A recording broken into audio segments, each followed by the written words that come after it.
Gambia government to revise laws to boost business and job creation. South Sudan faces worst economic crisis since independence due to coronavirus. Gambians support presidential term limit in draft constitution as parliamentary scrutiny begins. This and more coming your way on This Week.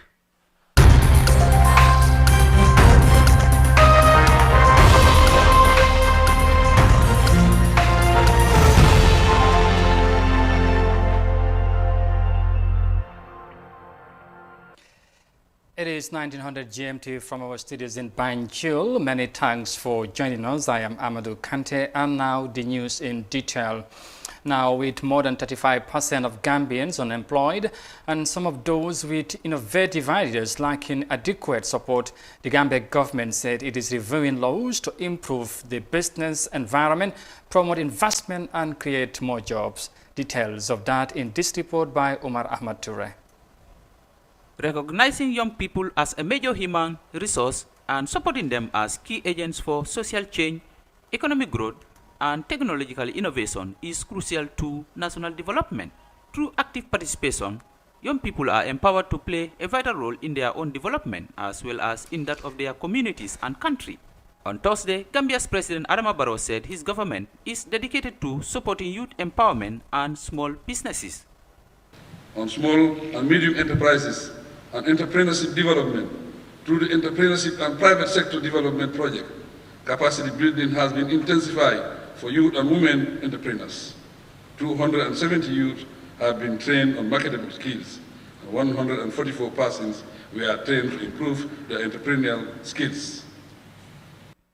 While entrepreneurs in the Gambia lost up to $2.5 million as a result of lockdown measures imposed by the government to contain the spread of the COVID-19 pandemic and capacity building programs for 5,000 women and youth stalled by the pandemic, progress has been made for youth in the fishing industry, President Barrow said in his annual address to the nation.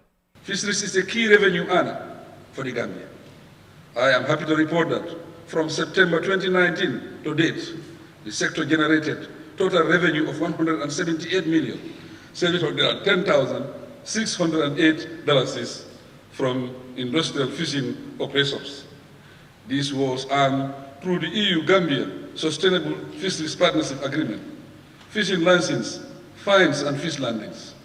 During the period under review, the industrial fisheries subsector created employment for 1,036 Gambian youth, mainly as fisheries observers and deckhands on board industrial fishing vessels. The Gambian leader also promises an unspecified package for the youth post-COVID-19 and that a validated National Youth Policy 2019-2028 will guide the sector's development programs. In support of the sector, the government has approved the Youth and Sport Development Levy to generate a responsive development roadmap linked to the NDP. It is planned that a compulsory national youth service targeting fresh university graduates will be implemented this year. The Youth and Sport Development Fund will be launched, and program implementation will begin whenever the threat of the pandemic subsides. This year's State of the Nation address witnessed a health scare, economic troubles, and fading hopes as earnings shot due to lockdown measures meant to hold the spread of the pandemic, with nearly 240,000 people being unemployed according to the 2018 Labour Force Survey. An additional 52,000 people are expected to lose their jobs as a result of the pandemic, according to government data. For iAfrica TV, I am Omar Ahmad Toure. The Gambian president highlights his government's, commitment to provide more jobs for young people. And from that report, next we head to Nigeria because prices of food commodities are increasing in the country due to the impact of the COVID-19 global crisis. Despite efforts to revive the economy through agriculture, the West African nations continue to face challenges, especially with the recent heavy flood that hit the northern part of the country, destroying over 400 hectares of rice in the region. Here are more details of that in this report. Mustafa Ahmed, a rice trader in Nigeria's capital Abuja, is running short of supply. He's been retailing this staple grain for nearly 2 decades, stocking over 100 bags weekly. But the hike in food prices has drastically affected his business. This also as the purchasing power of his customers diminish due to the COVID-19 lockdown. Before, if I have a 1 million, I can buy 100 bags of rice. So now, highest that 1 million, highest she will buy 40 pieces, 40 bags. If I had a plan to gain 500 naira for each bag, now it's 100 naira. Then the 100 naira what I go make at again. People they are complaining. Some people they come now hungry, they even disturb them. Before, we used to buy rice like 350, but now foreign rice is 1,000 naira. Even Gwari is 750. Nigeria has been leveraging on the agricultural sector as it diversifies its oil-dependent economy. According to the country's Bureau of Statistics, in 2019 alone, sector investment stood at $490 million, with consistent annual growth averaging 82%. But all these efforts have been hampered by flash floods in major food-producing states. Just recently in Nigeria's northwest Kebbi state, which is the highest rice producer in the country, over 450,000 hectares of rice were destroyed after heavy floods swept the region. Rice is the West African nation's staple grain. Several other factors like farmers' insecurity and infrastructural deficit have also continued. From the report there in Nigeria, next to the U.S., where hundreds of people gathered outside the Supreme Court in Washington, D.C. on Friday night to mourn the death of Justice Ruth Bader Ginsburg, who had served on the court since 1993. Mourners were seen leaving flowers and candles, while the U.S. flag at the Supreme Court was lowered at half-mast. Well, Ginsburg, 87, died on Friday at her home in Washington of complications from cancer. Ibrahim John tells us more in this report. Justice Ruth Bader Ginsburg is known for being a champion of women's rights and for her liberal stance at the Supreme Court. She became the second female justice of the U.S. Supreme Court. Born in 1933 in Brooklyn, New York, Bader taught at Rutgers University Law School and then at Columbia University, where she became its first female tenured professor. She served as the director of the Women's Rights Project of the American Civil Liberties Union during the 1970s and was appointed to the U.S. Court of Appeals for the District of Columbia in 1980. Named to the U.S. Supreme Court in 1993 by President Bill Clinton, she continued to argue for gender equality in such cases as United States versus Virginia. During the 1970s, she also served as the director of the Women's Rights Project of the American Civil Liberties Union, ACLU, for which she argued 6 landmark cases on gender equality before the U.S. Supreme Court. However, she also believed that the law was gender blind and all groups were entitled to equal rights. One of the 5 cases she won before the Supreme Court involved a portion of the Social Security Act that favored women over men because it granted certain benefits to widows but not widowers. Despite her reputation for restrained writing, she gathered considerable attention for her dissenting opinion in the case of Bush versus Gore, which effectively decided the 2000 presidential election between George W. Bush and Al Gore. Objecting to the court's majority opinion favoring Bush, Ginsburg deliberately and subtly concluded her decision with the words, "I dissent, a significant departure from the tradition of including the adverb respectfully." Reporting for iAfrica News, I am Ibrahim John. And from that report there by Ibrahim John, we come back home because an estimated 52,752 people could lose their job as a result of the COVID-19 emergency measures implemented by the Gambia government. As a result, the government fears unemployment figures could worsen. Ibrahim John again in this report. Before the coronavirus pandemic, unemployment in the Gambia was still very high, at 35% in 2018. That is about 240,000 people from a population of 2.3 million. With the pandemic, the Gambia government said nearly 53,000 people are likely to lose their jobs. This could worsen the already high unemployment rate, Gambia's President Adama Barrow said in his national address on Thursday. This will worsen the already high unemployment rate of 35.2% as reported in 2018.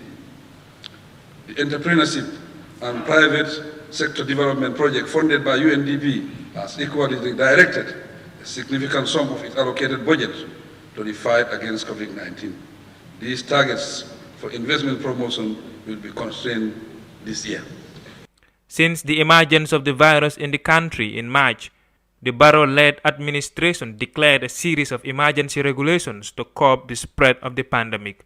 But these regulations continue to greatly affect businesses and the lives and livelihoods of the people.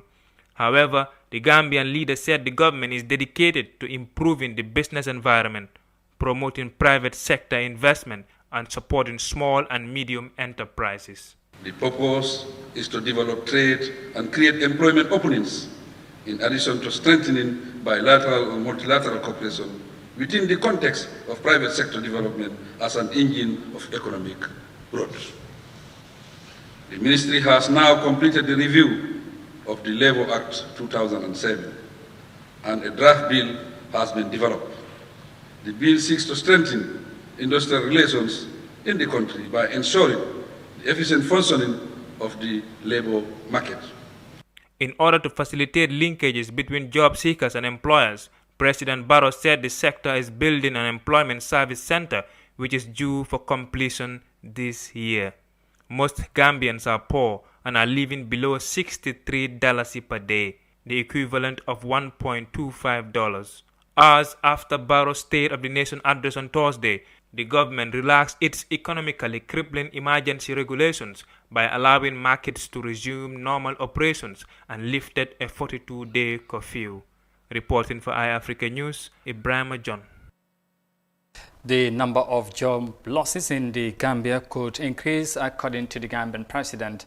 Now, in May this year, a study by the International Republican Institute Center for Insight survey research found nearly 90% of Gambians agree that the country needs a new constitution. Nearly 75% of the population also said they would vote in the constitutional referendum.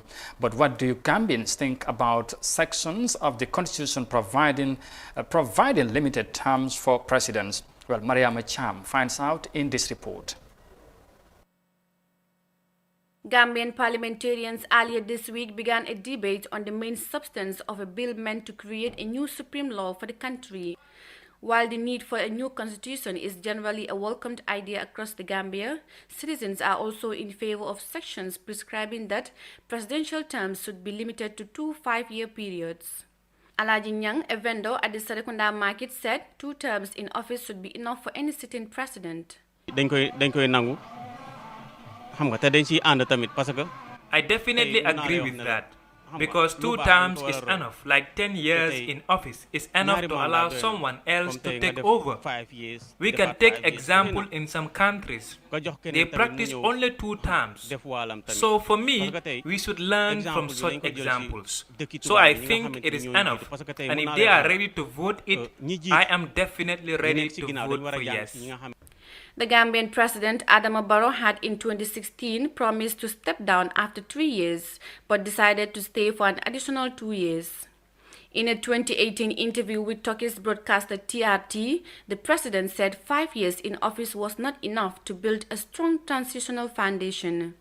The president has since set up a political party and plans to run for a second term.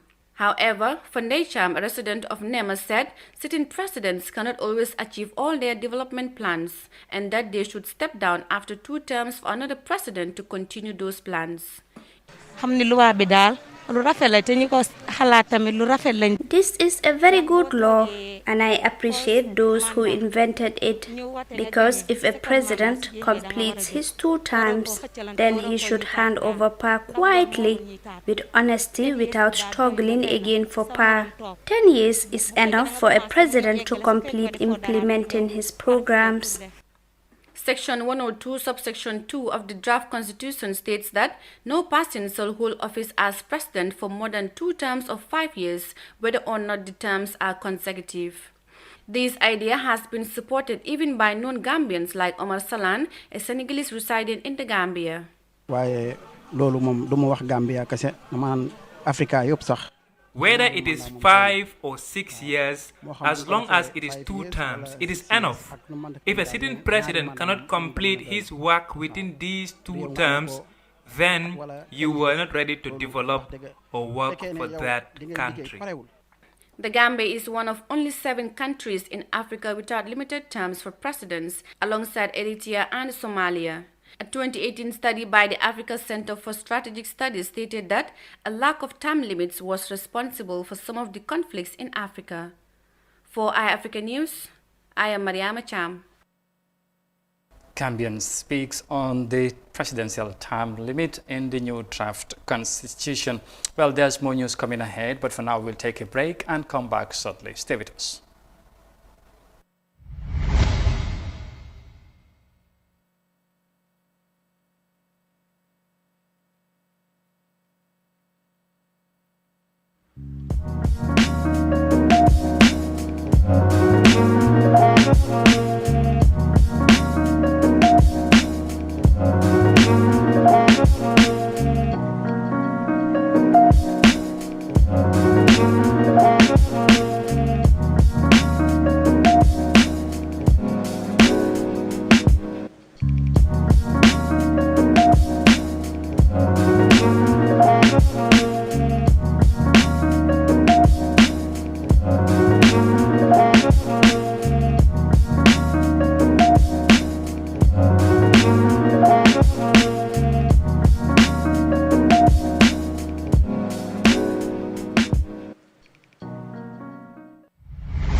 Welcome back and many thanks for joining us. Now to matters of the National Assembly, because the National Assembly member for Jara Central has accused the Constitutional Review Commission CRC of plagiarizing Kenya's 2010 constitution. The Gambia Democratic Congress parliamentarian made the accusation Wednesday during a general debate on the substance of the 2020 draft constitution bill. Details of that in this report. Honorable Keba Jallo, the National Assembly member for Jara Central, has accused the drafters of Gambia's new constitution of plagiarism. He said the Gambia's Constitutional Review Commission had cut and pasted some sections of the new constitution directly from the 2010 constitution of Kenya. The CRC, in some instances, while drafting this constitution, the 2020 draft, would just go directly and cut from the Kenyan constitution and paste. I'm not disputing the fact that they can go and make their research on various countries as how they work, but Honorable Speaker, cutting and pasting was not the reason why we instituted CRC in 2 years ago. The Constitutional Review Commission was established by an act of the National Assembly and tasked with drafting a new supreme law for the Gambia after a broad consultation. The idea, according to Honorable Jallo, was to draft a constitution based on the wishes and aspirations of Gambians. The clause that I have just quoted for you where this constitution started with is just a cut and paste from the Kenyan constitution, 2010. They could have made some amendments. There's no problem. But cutting and pasting, and you call that the view of the people, of the Gambian people? Honorable Speaker, I say no. Many of these drafts here, many issues are here. are not view of the Gambian people. Jallo's argument raised concerns among lawmakers, one of whom was the National Assembly member for Serekunda, Honorable Halifa Sallah. He said lawmakers should be careful about asserting allegations without proof, and that they could undermine the integrity of the National Assembly. And part of the references that I can see, 32 Malawi Citizenship Act, 33 Malawi Constitution, 34 Kenya Constitution. Plagiarism is to quote without making reference and ensuring that you give authority to where authority is due. This parliament is not an ordinary institution. Outsiders cannot come and stand here and speak. Before we make allegations, we must make sure that they are situated in truth. Otherwise, we're undermining the integrity of this National Assembly. Established in June 2018, the Constitutional Review Commission's main mandate was to review and analyze the Gambia's 1997 Constitution, consult Gambians at home and abroad, and draft a new constitution that will usher in a third republic. The draft constitution has been hailed as representing the wishes and aspirations of Gambian people, but some lawmakers who are currently reviewing the document said it doesn't. For iAfrica TV, I am Ibrahim Akebison. Honorable member. And from the report there by Ibrahim Akebi, sunk on matters of the National Assembly. Up next to Mali, where mourners and officials gathered Friday in Bamako for the state funeral of former Malian President Moussa Traoré, who ruled the country for 22 years. Junta leaders and former officials were in attendance as Traoré's coffin arrived, draped in colors of Mali's national flag. Maria Macham has more in this report. Moussa Traoré died on September 15 in Bamako at the age of 83. He had ruled Mali for 22 years following a coup in 1968, which saw the ousting of President Modibo Keïta, who had been in power since 1960. General Amadou Sagafou Gueye, Grand Chancellor of the National Orders of Mali, described the late president as a man of wisdom. He was a man for whom discipline, dignity, and respect for the word given were true wisdom. He dedicated his entire life to his homeland. Another of Mali's former presidents, Amadou Toumani Touré, also spoke at the funeral, saying Moussa Traoré will not be forgotten. Moussa is also a Pan-Africanist and for all the liberation movements of the South. A Malian politician, Umar Ibrahim Touré, and the country's Minister of Religion, Chernahas Diallo, both described the late president as exceptional and a Pan-Africanist. I present my most saddened condolences to General Moussa's wife. I could not come. History played its part and responsibilities were taken on by myself. But I think that beyond all, I also had other relations with the general, and I think that I don't hide it, and I will never forget him. Moussa Traoré, he is exceptional. We can say anything, but we cannot say he was not a patriot. He is someone who has always fought to unite Mali. After the ceremony on Friday, ex-President Moussa Traoré's body was returned to his family to be buried in a cemetery in Bamako, the capital of Mali. For iAfrica News, I am Mariama Cham. Malian former President Moussa Traoré remembered as a patriot Malian after he passed away. Now to Uganda, because Ugandan health officials have recommended the use of plasma therapy to treat COVID-19 patients as the number of cases surge in the country. The country has registered over 5,000 cases, but the authorities are not relenting on their efforts to contain the spread of the virus. Like in many other countries, the plasma treatment trials is expected to yield a positive result in the fight against the COVID-19. Here are more details of that in this report. Uganda's health ministry says administering blood plasma therapy will speed up the recovery of COVID-19 patients. The treatment comes at a time when the country is registering a spike in cases. COVID-19 has no treatment. What is given currently is supportive. So having convalescent plasma come on board is great, and we are looking forward to it being started tomorrow. Figures from the Ministry of Health show, on average, Uganda registers 2 to 3 deaths per day from COVID-19, and this number is expected to rise as total infections jump past the 5,000 mark. This is forcing health authorities to explore different options like blood plasma therapy. What we are doing is we are getting these antibodies from healed people and give them to this person who have not yet made his own antibodies and neutralize the virus in real time. And where some studies have been done, there is dramatic improvement in symptoms when these antibodies are given. Convalescent plasma has been trialed as a therapy in coronavirus outbreaks in countries like the United States, India, South Africa, and they have reported improvements in patients. Health authorities here say initial trials show plasma therapy is safe and has proved to be effective in the treatment of COVID-19 patients. But scientists argue more research is required to prove its full efficacy.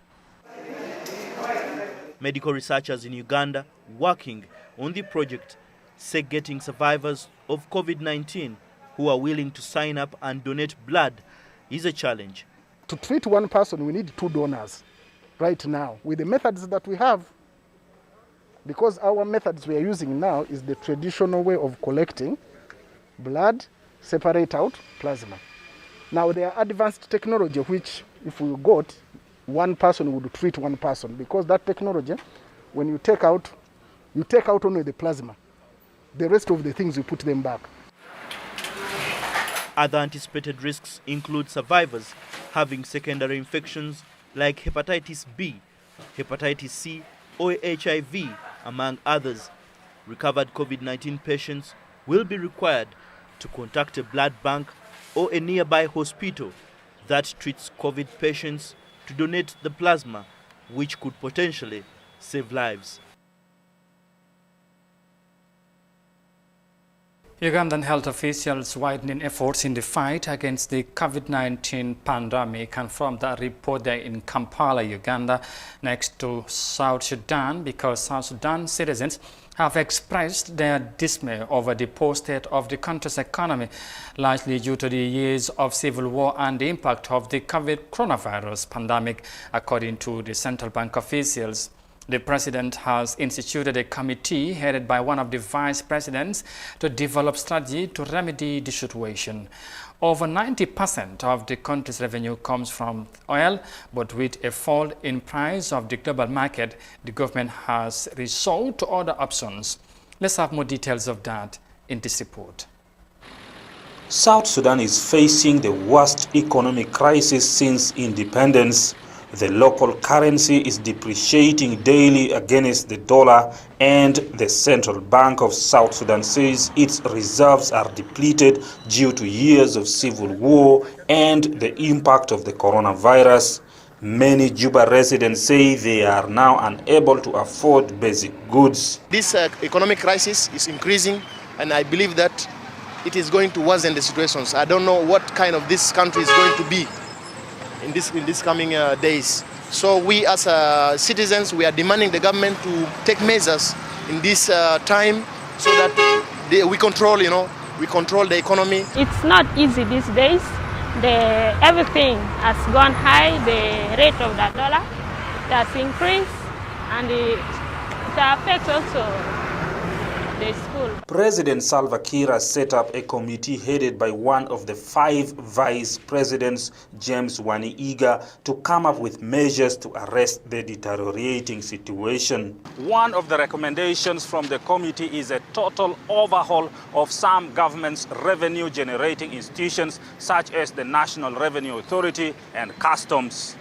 President Kiir has now replaced the finance minister, the head of the country's revenue authority, and the head of the oil company, Nile Petroleum. South Sudan depends on oil money to fund 98% of its budget, but the pandemic has led to a fall in global oil prices.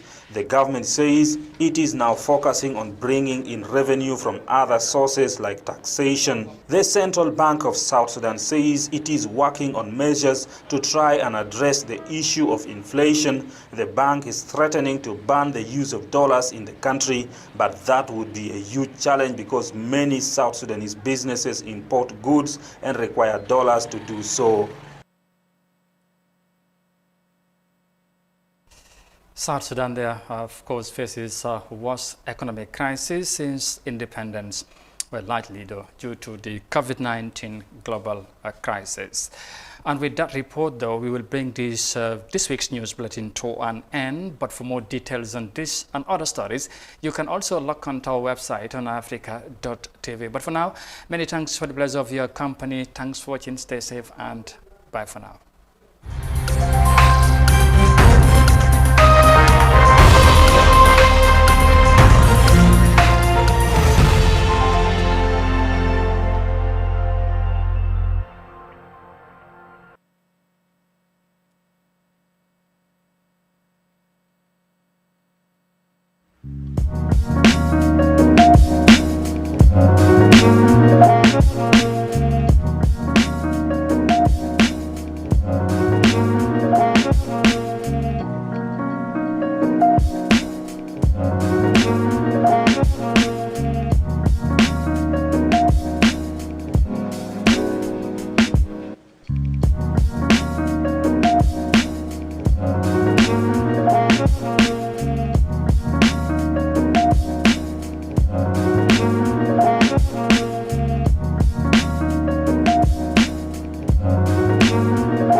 si ñëw bi nga ñëw seet si suma tabax gi kontaan naa ci trop trop. maa gën a kontaan bi ma ñëwee fekk sa tabax bi toll fii waaye nag man kontaanuma ci sama kër gi man. lu xew ndax umpale wul woon ne ñoo bokkoon nekk Europe.